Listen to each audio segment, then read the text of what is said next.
Bonjour à tous. J'ai eu des messages de votre part, comme quoi ça faisait longtemps que j'avais fait une vidéo. Je en suis vraiment désolée. Alors aujourd'hui, je vais vous expliquer comment faire une soupe potiron, recette de ma grand-mère. Alors, je vais vous donner mon truc.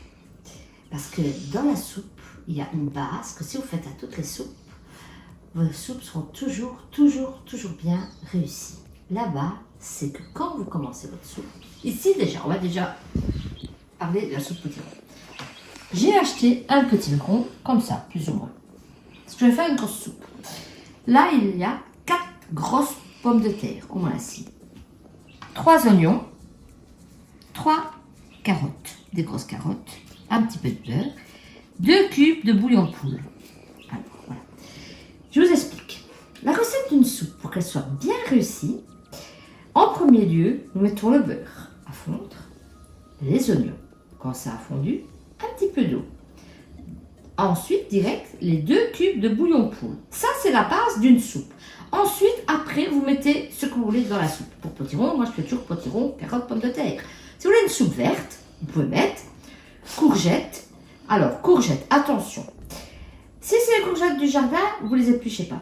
Si c'est les courgettes que vous achetez, épluchez-les. Pourquoi?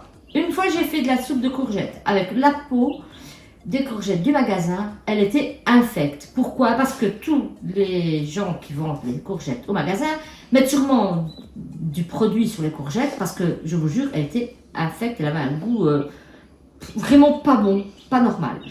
Donc, si c'est les courgettes du magasin, vous les épluchez.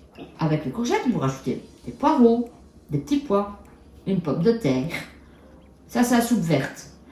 Maintenant, la soupe de tomates. Beaucoup de gens disent il faut mettre les tomates entières. Je suis désolée, mais tout le monde n'est pas riche. Il faut parler honnêtement. Alors, moi, ce que je fais quand je fais une soupe de tomates, je mets une courgette épluchée, 2 pommes de terre, une carotte et un coulis de tomate. Une bouillie de coulis de tomate. Et je peux vous assurer qu'elle est vraiment excellente. Ils adorent. Puis vous avez la soupe d'asperges. Pareil, je ne suis pas riche. Les asperges, c'est en beaucoup. C'est pas des asperges frais. Parce que quand vous voyez les bottes d'asperges que vous achetez au magasin, c'est une soupe qui revient à combien alors? Et après, vous avez aussi la soupe de poisson. La soupe de poisson, je vous la ferai à Noël parce qu'elle est très compliquée. Donc, si maintenant vous voulez qu'un jour je fasse une vidéo d'une autre soupe, vous mettez en commentaire la soupe que vous voulez. Et je vous la ferai en vidéo et je vous explique. Car pour le moment, nous sommes dans la période de soupe. Et comme c'est Halloween, on va faire la soupe de potiron. Donc, pour commencer, nous allons faire fondre le beurre. Alors, le morceau de beurre que nous allons faire fondre. Donc, le beurre est fondu. Hop, les oignons. On va faire un petit peu rissoler les oignons.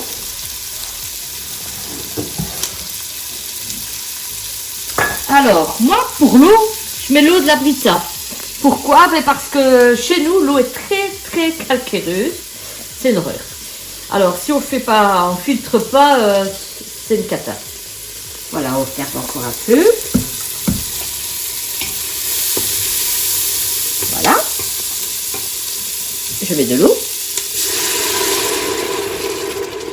Hop. Nous mettons les 2 cubes de bouillon de poule.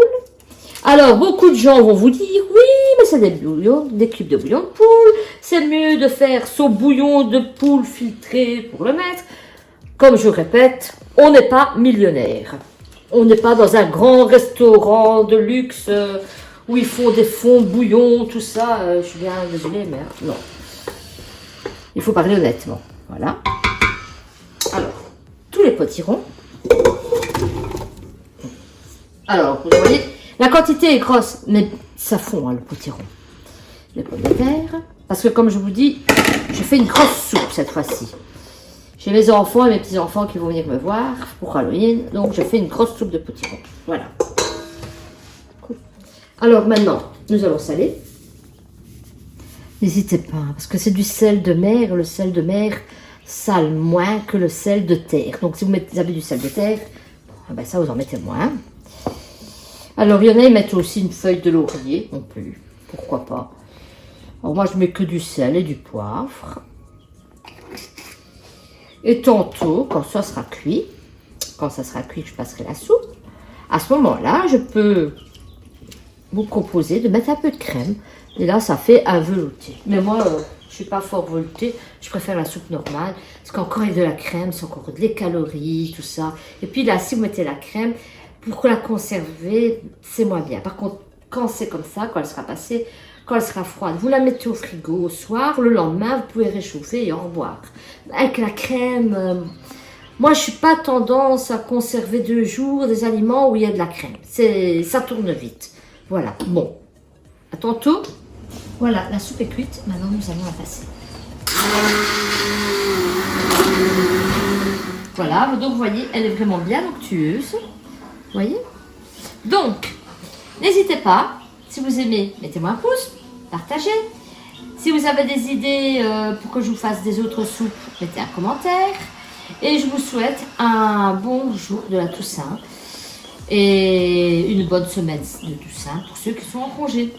Bon, au revoir, à la prochaine.